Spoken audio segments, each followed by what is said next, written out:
정부가 신재생 에너지를 확대하는 방향으로 정책을 추진하면서 태양광 발전 사업에 관심이 높아지고 있습니다. 하지만 동시에 태양광 사업 피해 신고도 잇따르고 있는데요. 만약에 피해를 막기 위해 민관이 대응책 논의에 나섰습니다. 현장에 도혜민 기자입니다. 네, 한국에너지공단 서울지역 본부에서 태양광 사업 확대에 따른 부작용을 막기 위한 간담회가 열렸습니다. 이 자리엔 산업통상자원부를 비롯한 한국에너지공단, 한국전력공사, 그리고 신재생에너지 관련 협회 등 관계기관과 기업들이 참석했습니다. 최근 정부가 오는 2040년까지 신재생에너지 비중을 30%에서 35%로 확대하는 내용의 3차 에너지 기본계획을 확정하면서 관련 사업에 대한 관심이 높아지고 있습니다.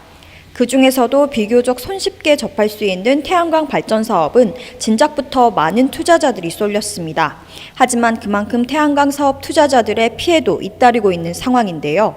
상당 부분이 허위, 과장, 사칭 광고 때문입니다. 이번 간담회는 태양광 사업 투자자가 정확한 사업 정보를 확인할 수 있는 여건을 마련하고 건전한 태양광 사업 시장 환경이 조성되도록 지원하기 위해 마련됐습니다.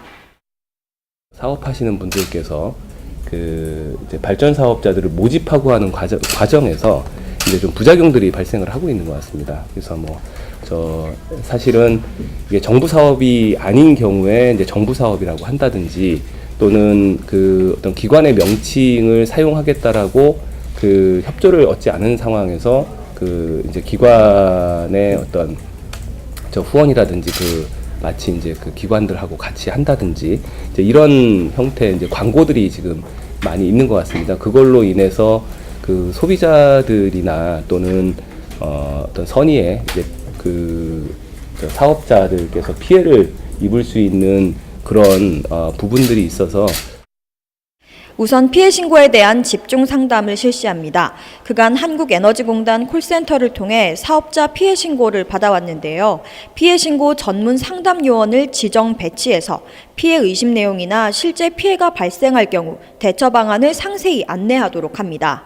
허위나 과장된 내용으로 투자자들의 피해를 끼친 사업자에 대한 조치는 강화합니다. 공공기관 명칭 도용이나 정부 사업 사칭 등은 확인되는 즉시 경고문을 발송할 예정입니다. 그럼에도 불구하고 사업자가 경고문 내용을 이행하지 않을 경우엔 고발 등 법적 조치를 취할 수 있도록 제도적 방안을 마련하기로 했습니다. 또 공공기관 명칭 도용이나 정부 사업 사칭이 확인된 기업과 사업자에 대해선 앞으로 정부 신재생 에너지 보급 사업에 참여를 제한하기로 했습니다. 이와 관련해서 명칭 도용과 정부 사칭 의심 사례를 신고할 수 있도록 하는 신고센터를 6월 내 구축할 계획입니다. 정부가 태양광 발전 사업자들에 대한 적극 단속에 나섰지만 투자자들의 주의가 필요하다는 지적도 동시에 나오고 있습니다. 지금까지 한국에너지공단 서울지역 본부에서 팍스경제TV 도혜민입니다.